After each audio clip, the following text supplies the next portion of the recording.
ये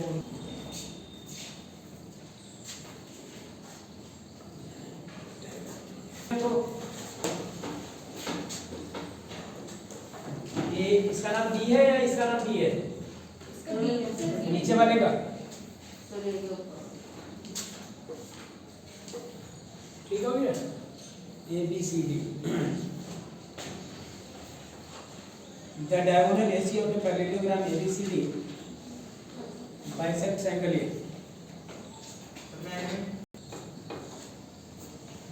प्रूफ लिख लेना बेटे, हम प्रूफ कर रहे हैं। टू प्रूफ है, प्रूफ करना है कि एंगल 3 इक्वल टू एंगल 4 होगा। 3 इक्वल टू 4। और दूसरा प्रूफ करना है कि ABCD is rhombus. Quadrilateral ABCD is rhombus. Rhombus AB BC CD और AD। प्रूफ में क्वाड्रिलेटरल ABCD जो है कोई ईजे पैरेललोग्राम है।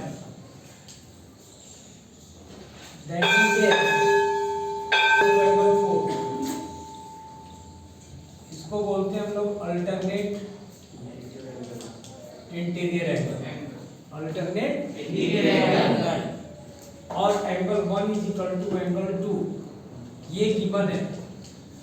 ये क्या है? गिवन है। और 2 इज इक्वल टू एंगल 3 ये भी अल्टरनेट इंटीरियर एंगल है। Alternate interior angle. थोड़ा ध्यान से देखो, 1 इज इक्वल टू 4 है, 2 इज इक्वल टू 3 है और 1 इज इक्वल टू 2 है। Therefore angle 3 is equal to angle 4 हो जाएगा। इसका मीनिंग ये हुआ कि AC बाइसेप्स एंगल C हो गया। AC biceps angle C। अब तुम्हें प्रूफ करना है इसको रोम्बस। तो हमने बताया कि अगर पैरेललोग्राम का एडजेसेंट साइड्स इक्वल हो जाए, जैसे this side is equal to this side हो जाए, तो ये रोम्बस हो जाएगा। एडजेसेंट साइड्स इक्वल होगा तो क्या हो जाएगा? रोम्बस। अब आपके पास angle 1 is equal to angle 4 है। Angle 1 is equal to angle 4। Angle 1 is equal to angle 4 को हम लोग अल्टरनेट इंटीरियर एंगल बताए थे। क्या बताए थे? और angle 1 is equal to angle 2 भी बता रखे हमने, ये गिवन है। 1 इज इक्वल टू 4 है, 1 इज इक्वल टू 2 है। So therefore angle 2 is equal to angle 4। 2 और 4 दोनों इक्वल हो गए। 2 और 4 दोनों क्या हो गए? इक्वल। इसका मीनिंग ये होगा कि 2 के सामने का साइड का नाम है BC और 4 के सामने का साइड का नाम है AB। तो इसका मीनिंग ये हुआ कि BC is equal to AC होगा, BC is equal to AB होगा। BC इज इक्वल टू क्यों होगा? इक्वल अपोजिट एंगल है,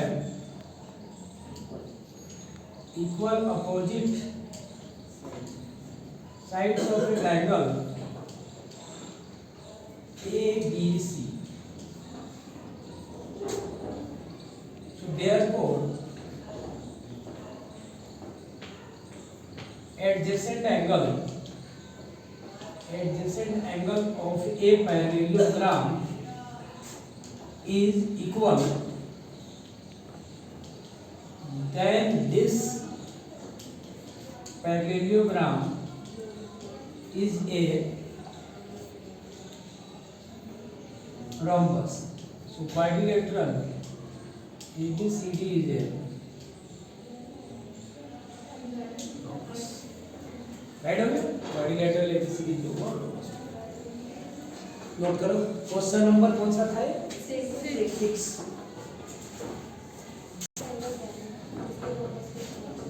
Then this parallelogram is a rhombus.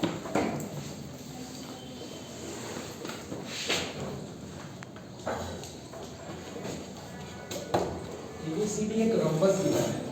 ABCD क्या गिवन है? रोम्बस। प्रूफ करना है कि एंगल 1 इज इक्वल टू 2 और 3 इज इक्वल टू।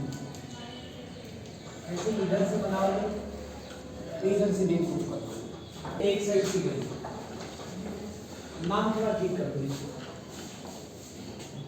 पहले ए बी सी और डी कर लें, A B C.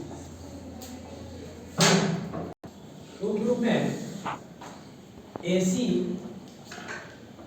Bisects angle A and angle C, यानी एंगल 1 इज इक्वल टू 2 और angle 3 is equal to angle 4। तो क्वाड्रिलेटरल ABCD जो है ये रोम्बस है। रोम्बस के मीनिंग तुम जानते हो क्या होता है? AB is equal to BC,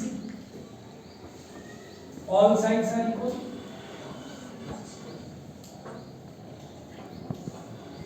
all sides are equal, सभी साइड्स इक्वल होते हैं।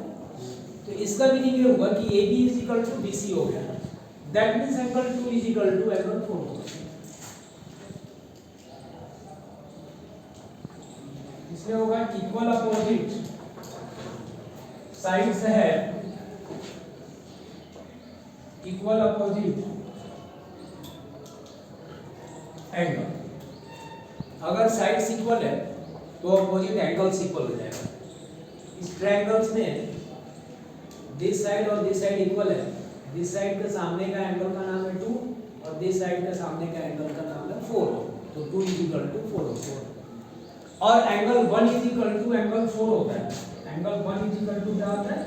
कौन सा एंगल होता है? Alternate interior angle. अब थोड़ा ध्यान से देखो, 2 इज इक्वल टू 4 है और 1 इज इक्वल टू भी 4 है। इसका मीनिंग 1 इज इक्वल टू क्या होगा? 2। So therefore angle 1 is equal to, clear हो गया ना? 2 is equal to 4, 1 is equal to 4। So therefore angle 1 is equal to angle 2, right है? ऐसे ही angle 2 is equal to angle 3 होगा।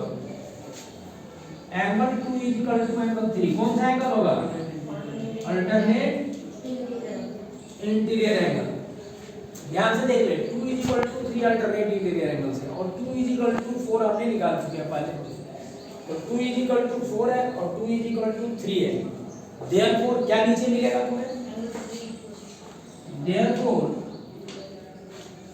Angle 3 is equal to angle 4। तो इसका meaning से हुआ कि देयर है ना, so hence AC bisects angle A and angle C, right है? अब सिमिलरली व्हाट यूज करना? सिमिलरली ऐसे BD को जोड़ दो। किसको जोड़ा मैंने? ज्वाइन कर दिया मैंने BD को। BD को ज्वाइन किया तो उसका नाम ले दिया 5 6 7 8। अब इन ट्रायंगल ABD में AD is equal to AB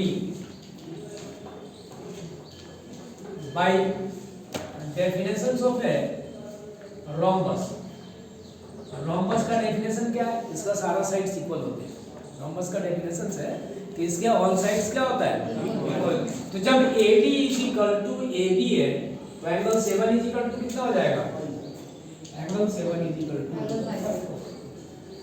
equal opposite sides है,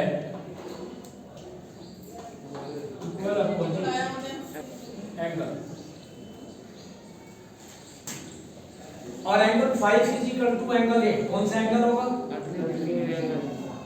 angle 5 is equal to angle 8 alternate interior. थोड़ा ध्यान से देख ले, 7 इज इक्वल टू 5 है और 5 इज इक्वल टू 8 है, that means 7 is equal to कितना हो गया? Angle 7 is equal to, therefore angle 7 is equal to 8। ऐसे ही angle 7 is equal to angle 6 भी होगा। इसका नाम क्या होगा? Angle 7 is equal to angle 6। कौन सा एंगल होगा? Alternate interior angle. देख 7 इज इक्वल टू 5 है, 7 इज इक्वल टू 6 है, दैट मींस क्या होगा? दैट मींस ये हुआ कि therefore angle 5 is equal to angle 6। So BD bisects angle B and angle, right है? नोट करो। तुम्हारा होमवर्क